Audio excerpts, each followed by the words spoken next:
नमस्कार। आज हम एक बहुत ही दिलचस्प टॉपिक पर बात करने वाले हैं। जरा सोचिए, 94 सालों में कितने विषम दिन यानी ऑड डेज होते हैं। सुनने में लगता है ना कि अरे बाप रे, इसमें तो मिनटों लग जाएंगे। भारी भरकम कैलकुलेशन, गलतियों का डर। लेकिन क्या हो अगर मैं आपसे कहूं कि एक ऐसा मेंटल शॉर्टकट मौजूद है जिससे आप इसे सिर्फ, जी हां, सिर्फ 2 सेकंड में सॉल्व कर सकते हैं। तो चलिए, आज के इस एक्सप्लेनर में हम इसी जादुई शॉर्टकट और कैलेंडर रीजनिंग के मास्टर सीक्रेट्स को डिकोड करते हैं। अच्छा, अब जरा स्क्रीन पर देखिए। एक तरफ है हमारा पुराना थकाऊ तरीका। पहले 94 सालों को 4 से भाग देकर 23 लीप ईयर निकालो, फिर 71 नॉर्मल साल अलग करो, फिर गुणा करो, जोड़ो, मतलब पूरा 117 लाओ और फिर 7 से भाग देकर 5 रिमाइंडर निकालो। उफ, कितना लंबा प्रोसेस है। अब इसके ठीक सामने हमारा स्मार्ट तरीका देखिए। कुछ नहीं करना है, बस कुल सालों में यानी 94 में सीधे सीधे लीप ईयर्स की संख्या मतलब 23 जोड़ दीजिए। टोटल हुआ 117। इसे 7 से भाग दीजिए और लो जी, आ गया रिमाइंडर 5। है ना कमाल। ये शॉर्टकट आपका इतना समय बचाएगा कि आप खुद हैरान रह जाएंगे। असल में हमारा आज का मकसद आपको कैलेंडर रीजनिंग की एक मास्टर चाबी थमाना है। देखिए, एग्जाम्स में अलग अलग तरह के सवालों के लिए 20 फॉर्मूले याद रखना पॉसिबल नहीं है। इसलिए हम एक ऐसा यूनिफाइड ट्रिक लेकर आए हैं जो किसी भी कैलेंडर लॉजिक प्रॉब्लम के ताले को खोल सकता है। एक बार आप इसे समझ गए ना, तो आपका आंसर कभी गलत नहीं होगा, ये पक्का है। तो इस पूरे कॉन्सेप्ट पर सॉलिड पकड़ बनाने के लिए हम इसे 5 लेवल्स में बांटेंगे। पहला, ऑड डेज का जादू। दूसरा, लीप ईयर का ट्विस्ट। तीसरा, तारीख और महीना बदलना। चौथा, बदलते साल। और फाइनली पांचवा, द अल्टीमेट कैलेंडर चैलेंज। तो तैयार हैं? आइए शुरू करते हैं। चलिए, सबसे पहले आते हैं हमारे लेवल 1 पर, विषम दिनों का जादू, या इसे यूं कहें, मॉडुलो 7 का सुपर पावर। देखिए, कैलेंडर की पूरी दुनिया सिर्फ 7 दिन के चक्र पर घूमती है, राइट?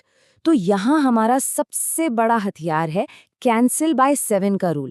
मतलब कैलकुलेशन करते टाइम कोई भी नंबर 7 हो या जुड़कर 7 बन जाए तो उसे सीधा 0 मान लीजिए। वो समझ लीजिए कि एक मैजिक इरेजर से मिट गया। बड़े बड़े नंबर्स को जोड़ने की कोई जरूरत नहीं है। जहां टोटल 7 बना वहीं उसे काट दीजिए। इससे आपकी कैलकुलेशन का बोझ एकदम हल्का हो जाएगा।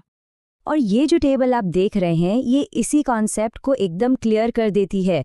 महीनों के ऑड डेज हमेशा फिक्स होते हैं। 31 दिनों वाले किसी भी महीने को आप 7 से भाग देंगे तो रिमाइंडर हमेशा 3 आएगा। तो बस 31 वाले महीनों में हमेशा 3 ऑड डेज, 30 वाले महीनों में हमेशा 2 ऑड डेज। और बेचारे फरवरी, वो या तो 0 लाएगी नॉर्मल साल में या फिर लीप ईयर में 1 लाएगी। बार बार 30-31 जोड़ने की झंझट ही खत्म। बस ये छोटे नंबर्स याद रखें। अब थोड़ा आगे बढ़ते हैं लेवल 2 की तरफ। यहाँ आता है कहानी में एक छोटा सा ट्विस्ट, लीप ईयर और 29 फरवरी का खेल। आप देखिए, हमारी मास्टर ट्रिक एकदम मक्खन की तरह काम करती है। बस लीप ईयर में थोड़ा सा अलर्ट रहना पड़ता है। सारा खेल 29 फरवरी का है। अगर आप लीप ईयर में कैलकुलेट कर रहे हैं और आपकी टारगेट डेट 1 जनवरी से 29 फरवरी के बीच है, मतलब आपने अभी तक 29 फरवरी को क्रॉस नहीं किया है, तो आपको अपनी पूरी कैलकुलेशन करने के बाद फाइनल आंसर में से बस 1 घटा देना है। सिंपल। लेकिन अगर आपकी डेट 1 मार्च या उसके बाद की है तो कुछ भी बदलने की जरूरत नहीं है। 29 फरवरी पीछे छूट गई तो नो टेंशन, बाकी पूरा तरीका 100% सेम रहेगा। चलिए, अब गेम का लेवल थोड़ा और बढ़ाते हैं। लेवल 3, तारीखें और महीने बदलना। टाइमलाइन में आगे कैसे बढ़ना है, आइए समझते हैं। मान लीजिए आपको 13 जुलाई का दिन पता है और 13 नवंबर का निकालना है। तो क्या करेंगे? बहुत ही आसान है। सबसे पहले बड़ी तारीख में से छोटी तारीख को घटा लीजिए। फिर शुरुआती महीने से लेके टारगेट महीने तक के फिक्स्ड ऑड डेज को लिख लीजिए। लेकिन यहाँ एक बहुत ही कड़ा नियम है। आखिरी महीने को कभी मत गिनिए। जी हाँ, कभी नहीं। अगर जुलाई से नवंबर जा रहे हैं तो सिर्फ जुलाई, अगस्त, सितंबर और अक्टूबर के ऑड डेज लिए जाएंगे। नवंबर को पूरी तरह छोड़ देंगे। ये एक रूल आपकी पूरी कैलकुलेशन को परफेक्टली बैलेंस कर देता है। अब छलांग लगाते हैं लेवल 4 पर जब साल बदलते हैं, मतलब समय के पार जाना। ये एक तरह से बॉस लेवल है।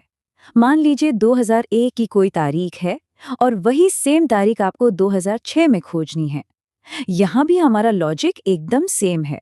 जैसे हमने महीनों की कैलकुलेशन में आखिरी महीने को छोड़ दिया था ना, बिल्कुल वैसे ही सालों की छलांग में भी हमारा वही स्ट्रिक्ट रूल लागू होता है। आखिरी साल को कभी न गिने। है ना एकदम कंसिस्टेंट। आपको हर नई सिचुएशन के लिए कोई नया फॉर्मूला नहीं रटना पड़ेगा। तो याद रखने वाली बात सिर्फ इतनी है कि कैलकुलेशन करते समय हर नॉर्मल साल के लिए एक ऑड डे जोड़ा जाता है और हर लीप ईयर के लिए 2 ऑड डेज जोड़े जाते हैं। जैसे 2001 से 2005 तक जाना है तो 2001, 2002, 2003 के लिए एक एक दिन और 2004 लीप ईयर है तो उसके लिए 2 दिन। और जैसा कि हमारा रूल है, आखिरी साल यानी 2005 को हम पूरी तरह से छोड़ देंगे। एकदम सिंपल। और अब बारी है हमारे फाइनल लेवल की। Level 5, the ultimate calendar challenge, जहां सब कुछ एक साथ बदल जाता है। अब आप सोच रहे होंगे कि भाई अगर तारीख, महीना और साल तीनों एक साथ बदल जाएं तो क्या होगा? डरने की बिल्कुल जरूरत नहीं है। इसे हम 3 छोटे छोटे आसानी से पचने वाले टुकड़ों में तोड़ देंगे। पहले सिर्फ तारीख का डिफरेंस निकालकर 7 वाला रूल लगाइए। फिर महीनों के ऑड डेज निकालिए और कैंसल बाय 7 लगाइए आखिरी महीना छोड़कर। और लास्ट में सालों के ऑड डेज निकालकर भी कैंसल बाय 7 लगा दीजिए आखिरी साल छोड़कर। फिर तीनों के रिजल्ट को जोड़ दीजिए। बस, कितना भी डरावना सवाल हो, इस सुव्यवस्थित तरीके से मिनटों का काम सेकंड्स में हो जाता है। लेकिन रुकिए, एक सवाल और है। अब तक हम फ्यूचर की तरफ जा रहे थे, पर क्या हो अगर टारगेट डेट पास्ट में हो, मतलब पीछे जाना पड़े? मान लीजिए 2005 का दिन दिया है और 2001 का पूछ लिया जाए, तो इस बैकवर्ड डेट प्रॉब्लम को कैसे हैंडल करेंगे? मैं आपको बता दूं, इसमें घबराने वाली रत्ती भर भी बात नहीं है। हमारी जो मास्टर चाबी है ना, वो हर ताले में लगती है, चाहे टाइमलाइन आगे जा रही हो या पीछे। कोई नया फॉर्मूला नहीं चाहिए। जो गणित हमने अब तक सीखा है वो बिल्कुल वैसा ही रहेगा, बस एक छोटा सा बदलाव है।